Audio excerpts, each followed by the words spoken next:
नमस्कार दोस्तों, स्वागत है आप सभी का हिमगिरी जी लाइव में। दोस्तों, हम इस वक्त मौजूद हैं school of journalism and mass communication के स्टूडियो में। दोस्तों, आज हम बातचीत कर रहे हैं सिनेमा की। सिनेमा एक ऐसी चीज़ है जिसके साथ हम सभी का रिश्ता है। सिनेमा जिसे पढ़ा भी जाता है, जिसे देखा भी जाता है और जिसे सुना भी जाता है। सिनेमा, स्मिता पाटिल ने एक बार कहा था कि सिनेमा हम सबके जीवन में उतना ही अनिवार्य है जितना कि किसी एक व्यक्ति के जीवन में भोजन। और एक ऐसी अनिवार्यता के विषय में आज बातचीत करने के लिए हमारे साथ मुंबई महाराष्ट्र से शैलेंद्र टंडन जी मौजूद, दीक्षित जी मौजूद हैं। हम आपका हमारे कार्यक्रम में जी बहुत बहुत स्वागत करते हैं। नमस्कार। साथ ही साथ हमारे साथ देहरादून उत्तराखंड से अंतरदीप जी मौजूद हैं। सर, हम आपका हमारे कार्यक्रम में स्वागत करते हैं। मैं आपसे दीक्षित जी सवाल पूछना चाहता हूं क्योंकि आप मुंबई महाराष्ट्र से हैं और आप बहुत नज़दीक से फिल्म इंडस्ट्री से जुड़े हुए हैं। आप फिल्म प्रोडक्शन को बहुत नज़दीक से देखते हैं, उसकी ऑडिटिंग को देखते हैं। एक लेमैन के तौर पे अगर आप बात करें तो अपने 3 दशक का जो आपका अनुभव है उसमें आपने सिनेमा को किस तरह से बदलते हुए देखा है? जैसे आपने बताया, सिनेमा हर आदमी से जुड़ा हुआ है जी।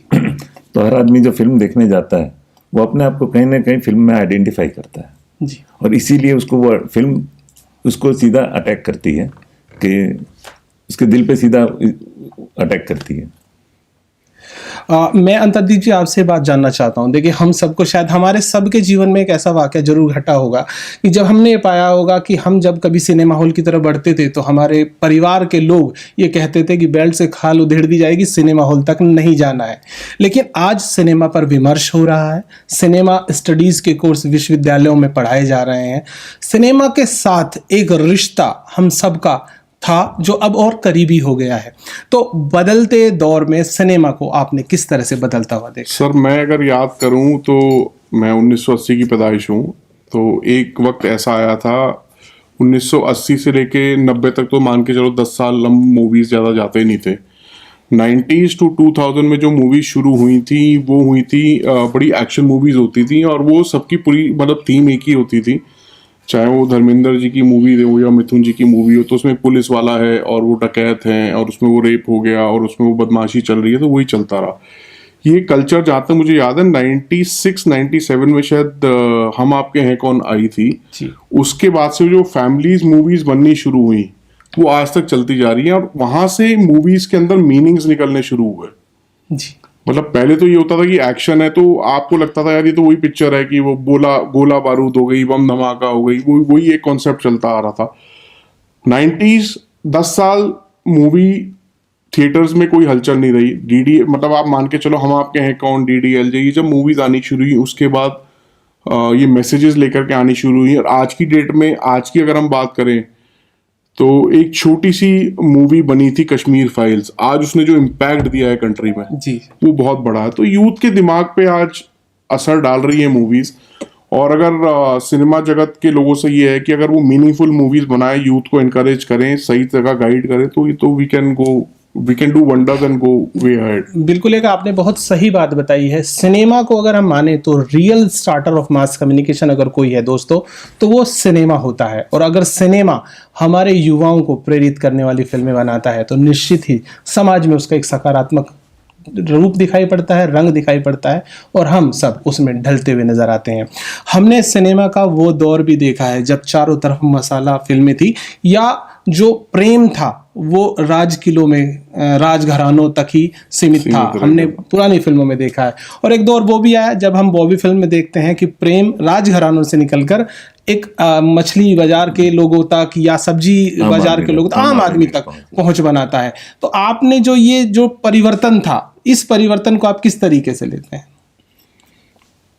परिवर्तन तो ऐसा था कि पहले फैंटेसी फिल्में चलती थी, उसके बाद आर्ट फिल्में आई जो लोगों से, आम आदमी से अपने आप को सरोकार करने लगी, तो उसमें आम आदमी फिल्म देखने जाने लगे, तो उसका फैंटेसी का असर कम हुआ, आम आदमी पे लोगों का आर्ट फिल्मों का असर ज़्यादा हुआ।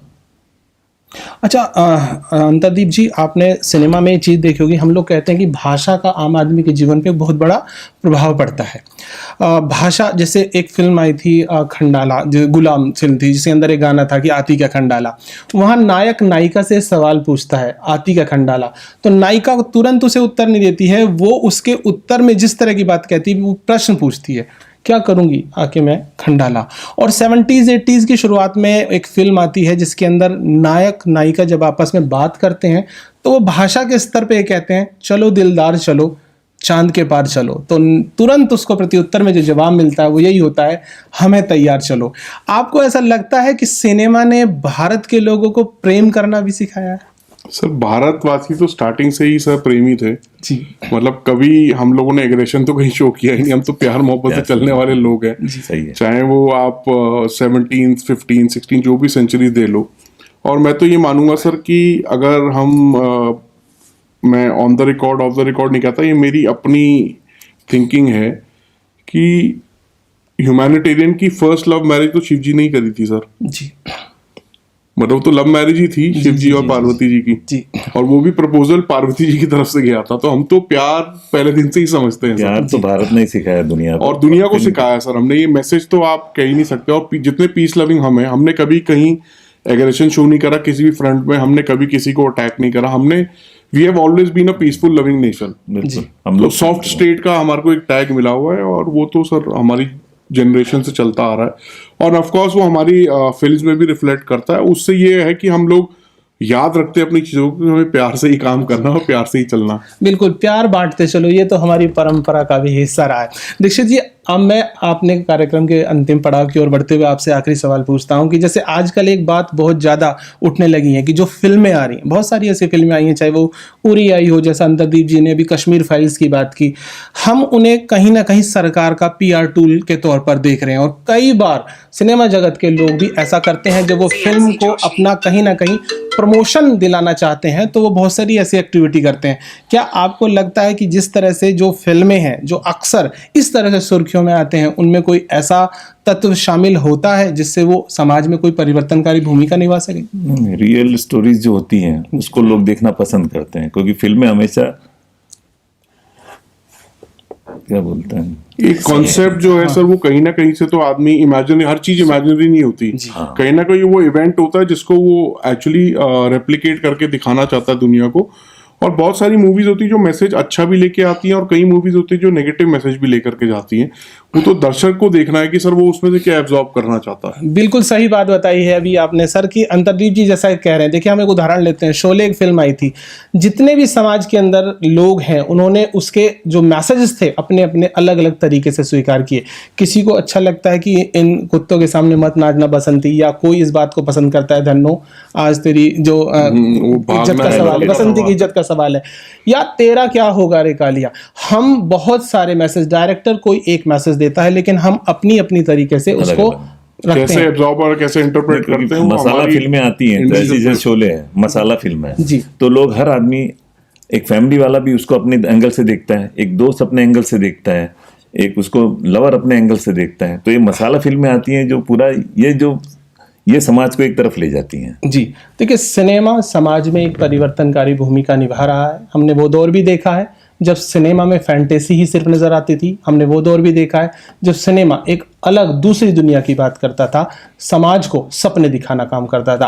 आज युवाओं में सपने जगाकर उन्हें सकारात्मक दिशा में बढ़ाने का काम भी सिनेमा के माध्यम से हो रहा है और आज सिनेमा बहुत बेहतर इस दिशा में कर रहा है। अब मैं अंतरदीप जी आपसे अंतिम सवाल पूछता हूं कि अगर आप सिने जगत में होते और आप फिल्म को निर्देशित करने का काम या निर्माण का काम कर रहे होते तो किस तरह की फिल्मों का निर्माण करते? सर मैं थोड़ी जो फिल्में अगर बनाता तो वो मोर ऑफ रियलिस्टिक मूवीज बनाता। उसमें बहुत ज़्यादा एक्शन नहीं होता, बहुत ज़्यादा ड्रामा नहीं होता। वो एक इस टाइप की मूवी होती कि हर कोई आदमी उसमें इन्वॉल्व हो जाता और वो समझता कि ये मेरे साथ ही हो रहा है। वो एक पर्टिकुलर जो अनलाइटेड एरियाज हैं उसकी तरफ हम लोग प्रोजेक्शंस देते हैं। बेसिकली ये बताना चाहते हैं कि जो सोशल कॉज के लिए बेसिकली मूवीज बनती, क्योंकि इम्पैक्ट बहुत बनता है उस चीज़ का। सो जो कुछ दुनिया में चल रहा है वो दिखाना भी बहुत ज़्यादा ज़रूरी है। हर चीज़ आप पर्दा डाल करके रख नहीं सकते हो। मैं बहुत ज़्यादा हमेशा जैसे पुलिस को है बहुत ज़्यादा नेगेटिव कैरेक्टर में दिखाया जाता है। हमेशा उनको दिखाया जाता है वो रिश्वत ले रहे हैं, वो ज़बरदस्ती किसी को जेल में बंद कर रहे हैं या कुछ कर रहे हैं। तो ऐसा नहीं है। आपने कोरोना काल में देखा कि पुलिस ने जो इम्पैक्ट डाला है, अपने घर छोड़ के वो सड़कों पे रहे हैं और कितने पुलिस वालों को कोरोना हुआ है, कितनी डेथ्स हुई हैं, कैसे उन्होंने मेडिसिन पहुंचाई हैं, कैसे उन्होंने स्टेट को, कंट्री को कंट्रोल करके रखा है, बांध करके रखा है। तो वो पॉजिटिव पार्ट भी मैं दर्शाना चाहता। अपने हेल्थ केयर वर्कर्स हैं, आज वो हम लोग फिर उनको भूल गए, हमारे स्वीपर्स हैं हम उनको भूल गए। तो हर किसी की एक लाइफ में क्या इंपॉर्टेंस होती है, उस सब्जेक्ट मैटर पे मैं मूवी जरूर बनाना चाहता हूँ। बिल्कुल सही बात है कि जो विषय, ये तो कहते भी हैं कि सिनेमा समाज का आईना होता है और उस आईने में हर सच नजर आना बहुत ज़रूरी होता है। अंतरदीप जी, आपने एक बहुत अच्छी बात बताई कि अगर आप सिने जगत से जुड़े होते तो ऐसे विषयों पर काम करते जो हम सबके बीच के विषय हैं, जिनको उजागर करना देश हित में बहुत ज़रूरी है। आप सभी का हमारे मेहमानों के साथ हम बहुत बहुत धन्यवाद देते हैं। आप हमारे स्टूडियो में आए, बने रहिए हिमगिरी। Thank you.